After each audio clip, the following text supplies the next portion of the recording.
Hello, welcome back to the boat shop. Today is the 21st of August of 2024. And just give you a quick little update today. We'll show you a few clips that we shot during the week. And then I'll come back and give you an update today. And here we've got this area that I worked on, and I coated the surface with some liquid epoxy just to get a little more buildup on the surface. And I did some fillets around here, and I did this a day and a half ago. And unfortunately, the epoxy, I don't know how well you can see it here, is not fully cured. See, I can actually, it's somewhat soft yet. It's not wet per se. It's not, totally spongy or anything like that. But it's not completely cured either. And the reason for that is because we've had rain the last couple days. And I should know better by now. Epoxy does not like to cure in humidities. Depending on who you talk to, 80 to 85% humidity is too much. You should keep your humidity levels in your building, on your substrate below that, probably 80%. And we were above 80%. I keep an old weather station out here just to give me an idea in the building here of what it is. And I think you can see that there. We're talking, even right now, it's 74 degrees and 83% humidity. So that is too humid to be working with epoxy. Now, like I said, you'd think I would have learned my lesson. I had it happen on the chine inside here, maybe 2 years ago at one point. And that stuff acted pretty much like what this is. It started out soft and it stayed soft for a number of days. And eventually it fully hardened. So I think this stuff is going to fully harden too. But unfortunately now we're going to have to wait however long it takes for this stuff to finish curing to, I don't know if it outgasses the moisture from the epoxy at some point or what, but now we're going to have to wait. Now, this is not a real big area, so, I mean, this isn't the end of the world, but on my small boat when I was building that, I had the hull upside down, and I was putting the fiberglass cloth on it and then putting layers of epoxy on top of that to give me a sanding surface, and I had the whole boat, the whole exterior hull of the boat, had epoxy that didn't cure. And it never did. I waited days, and then I tried putting another coat over top of it just to see if the next coat would cause the first coat to cure, and it did not. So then I had two coats that didn't cure.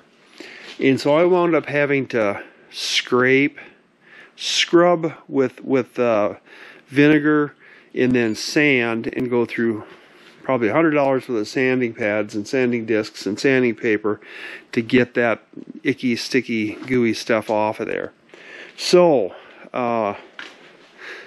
if you're working with epoxy, learn from my mistakes. Don't try putting it on in wet weather. We had more rain last night again, so it's been humid for the last couple of days, and I shouldn't have been doing this. Now, I generally don't have problems here in the building. I mean, if it's 100% humidity outside, generally it's warmer in here, and the humidity level's not as bad in here. But I've been leaving this door open all the time just to keep air movement through here, and that keeps the humidity levels higher too. So yeah, not a great situation, but like I said, I do believe this one's going to cure. And here's the cup that I mixed this out of, and you can maybe kind of see like these pieces here. See there? They're still soft, yet you could indent them with your thumbnail. And that's an indication that it's not cured yet. Now, it's not bad. Thicker materials are curing better. So, like I expect this is gonna fully cure. It's just gonna take a little longer. And we'll need these humidity levels to come down, which I think they should by tomorrow, before we continue doing any more work with epoxy. Yeah, it's unfortunate, but yeah, again, learn from my mistakes. So here, a little bit of a midweek update. You can see we got these 6x6 beams in place, and one in the middle, one on each end. And I ran some lag bolts in here just to kind of pin them in place. Not that that's doing a whole lot of anything. And then here, I've got one of my 4x4 supports going up, and I'm getting ready to do the other side. And I got a piece of carpeting on here, so this isn't tight up here now yet. We're not going to run screws in because we got to finish this surface. So we're going to run straps underneath here to pull these in from each side to help support, and hopefully that'll do the trick. We'll see what happens. I'll get the support in on the other side here now, and we'll see how that works. Hopefully it works all right. We got John, little John out here. He's grinding seams, getting these ready for epoxy and sealing them up. Slow but steady. Yep. And up front on the boat, I'm still waiting for the epoxy to cure up there, which it is, although it's not it's not drying super quick, but it's getting better. I think it's going to be all right. We had 3 days of high humidity, and it just affects the cure of this. Yeah, it's feeling a lot better now. In the thickened stuff, as I've experienced in the past, the thickened stuff isn't affected by that as much as just a thin layer. But we can sand most of this down, and it will get sanded down again too. But in the meantime, while I'm waiting for that stuff to cure a little bit better, I did get this covered here last night. I got fiberglass on this, and then I can start working up here then too. But I wanted to get this this cradle situation established so we can work. Whoops. So we can work on these seams just a little bit more. So yeah, I'm going to continue on with that. Alright, so we're back in the aft cabin again here, looking at the stuffing box. And it's the day after I epoxied this in. Coated the inside surfaces of this with PVA. And the bolts also, I had PVA on them. And you can maybe see that a little bit. That green stuff there, that's PVA. But anyway, it worked just fine. The bolts didn't get glued in,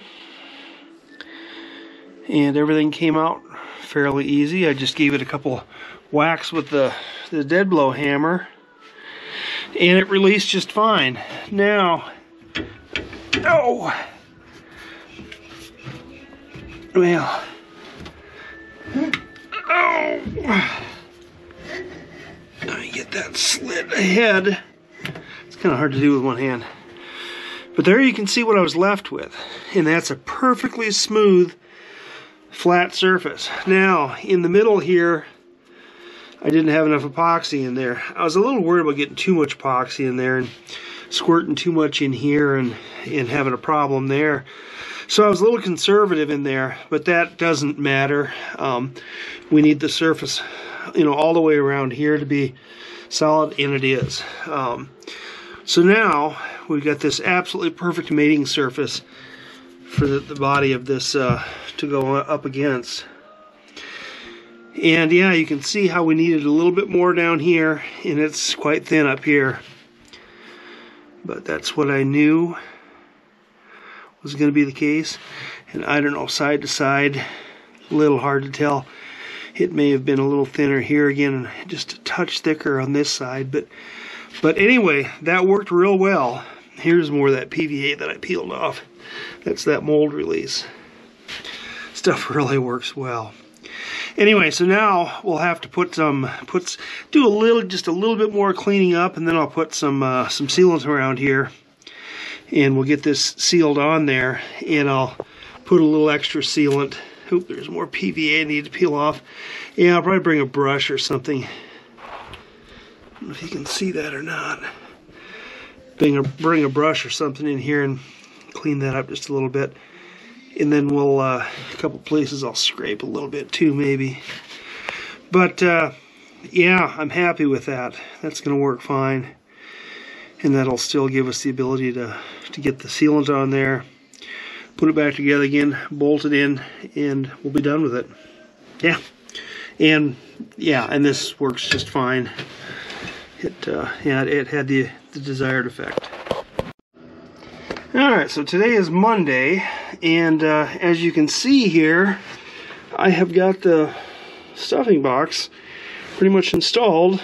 Got the sealant on there, and this was Loctite's marine sealant and adhesive that's on there, and I've got all the bolts snugged up. I've got them all stainless steel lag bolts in there, got them all snugged up, and look at this. It's just absolutely in perfect alignment. Yeah, so whippy, we got that done. Good deal. Good job to have this done. And I'll go down and I'll swing the prop a little bit to make sure the prop still swings all right, but I'm sure it does. Okay, here we are back under the boat. Get the prop exposed here, and let's see if it still turns. And woohoo, it does.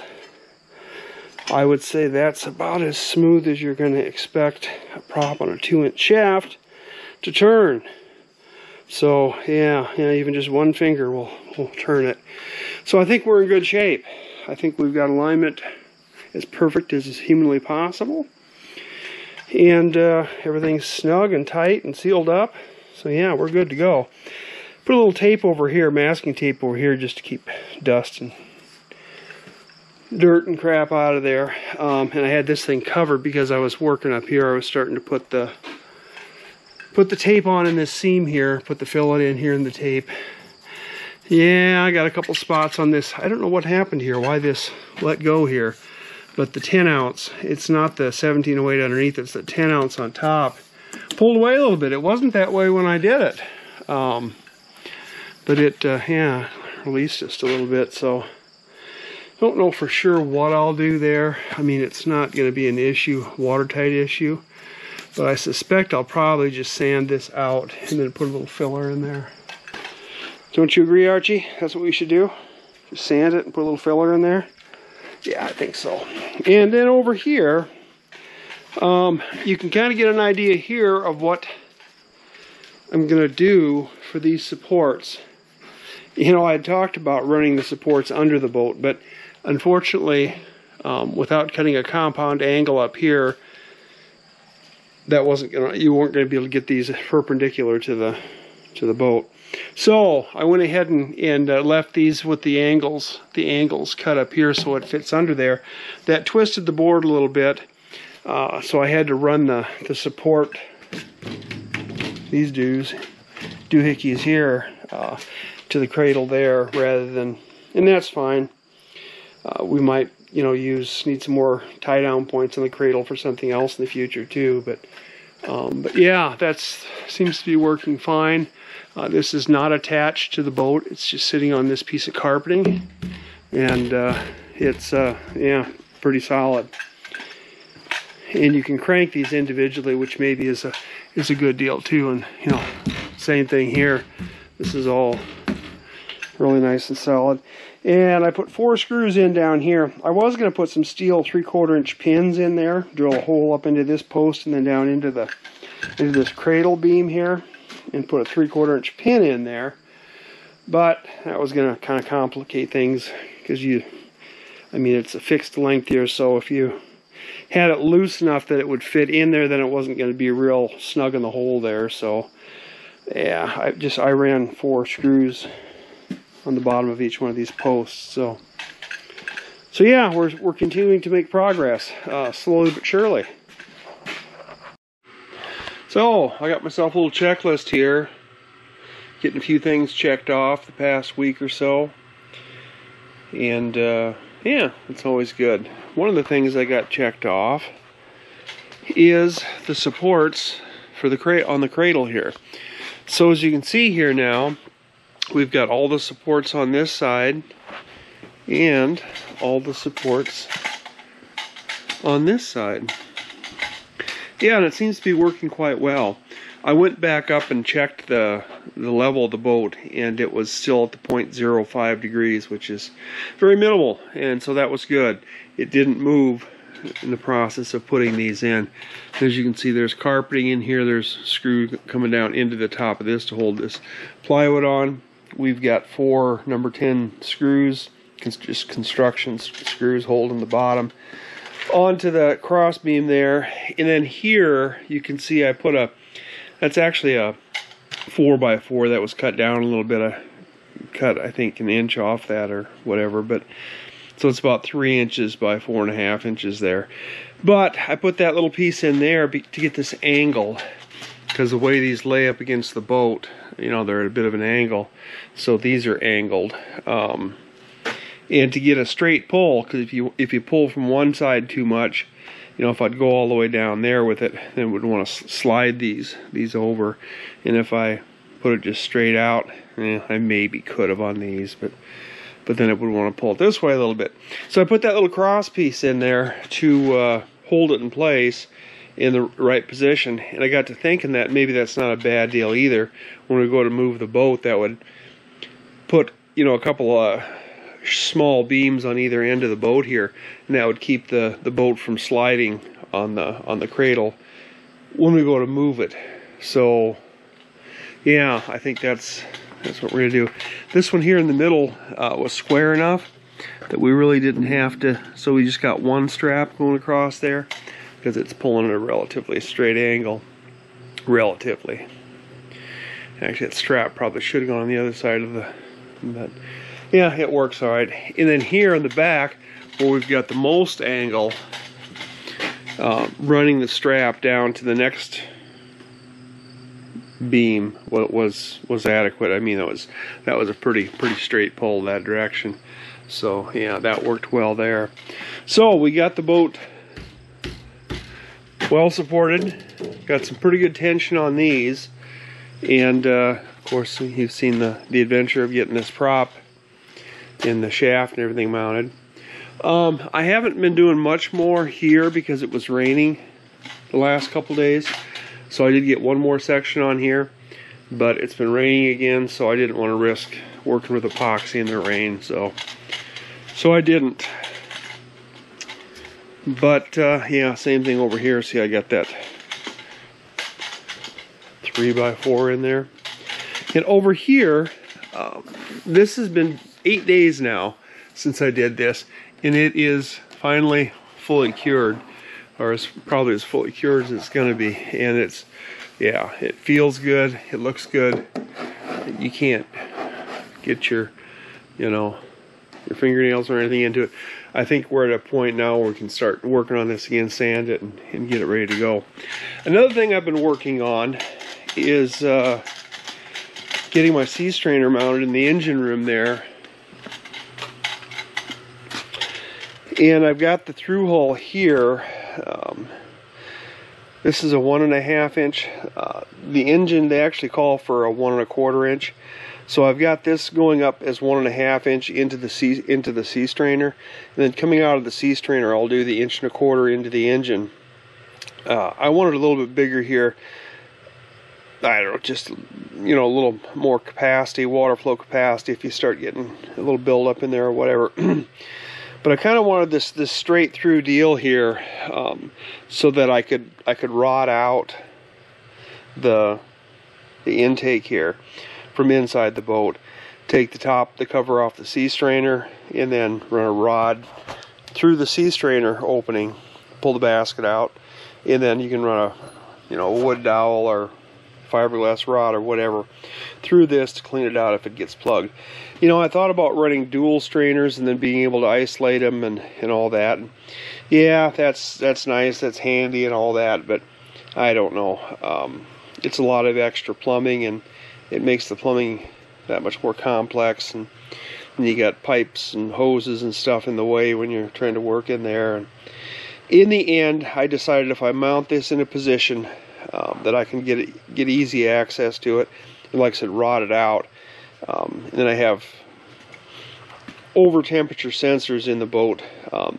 the pilot house, that would sound, you know, virtually instantly if the engine starts overheating, or any conditions, you know, that would cause that. I should be able to shut the engine down, clean this out real quickly, and then away we go. Now I know this does not have the base, the flange on the base here, and they recommend that, but this is in a position kind of under the engine, next to the keel, under the floorboards. It's not going to be in any position where you could ever break this off. And this is the 2 inches of hull thickness here.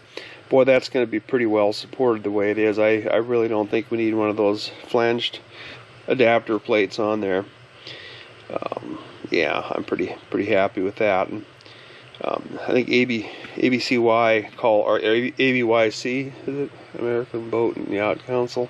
Yeah, they call for 500 pounds, and I really am pretty sure you could hang 500 pounds off this the way it is. So I think we're good to go there. It's less complexity, less expense, and same thing with the, you know, the single strainer up there. And I'm going with a plastic strainer, which, yeah, I have got mixed feelings about that. The plastic sea strainer, the only downside to it is it's not as strong as like a bronze one, but it's 1/10 the money, and it will never corrode or you know, or cause any problems with electrolysis, or, you know, yeah. So I will carry a spare sea strainer with me. I can always shut the valve off and replace it in just minutes. So yeah, that's the way we're gonna go. What else have I been up to? I did do a little bit of cleanup sanding on these here, and just got those stuck in there for the purposes of getting things lined up. I have been working on this. I got this whole side trimmed at least, and I don't have it all sanded rounded over yet. But what we're going to have to do as we're sanding this and rounding it over like it's been done here, we've got some waviness to this. It's not horrible. Not horrible in most places, but there are some places where it's a little worse than others. So I don't know for sure what we're going to do there. Back here it's kind of bad. I don't know if you can see it or not. We'll probably try to sand a little bit of that out and maybe put a little bit of filler in there to try to get that waviness out of there. But like I said, we're not going to go nuts here either. So yeah, it's going to be a 100-footer. If you're standing 100 feet away from it, it'll look wonderful. If you start getting too close, it may not look as nice. So yeah, such is life. But yeah, that's where we've been working, and I don't really have anything else I can think of at the moment that I've been working on. Yeah, got the stuffing box, the shaft, sea strainer I'm working on, exhaust I'm doing a little work on that. Yeah, can start working on this again now to start finishing that. And then, weather permitting, but it's supposed to be getting warmer again, so we probably won't work up on the deck for a while yet. But yeah, so yeah, we're getting there. And I think that's about all I've got for this week, so I will talk to you again next week.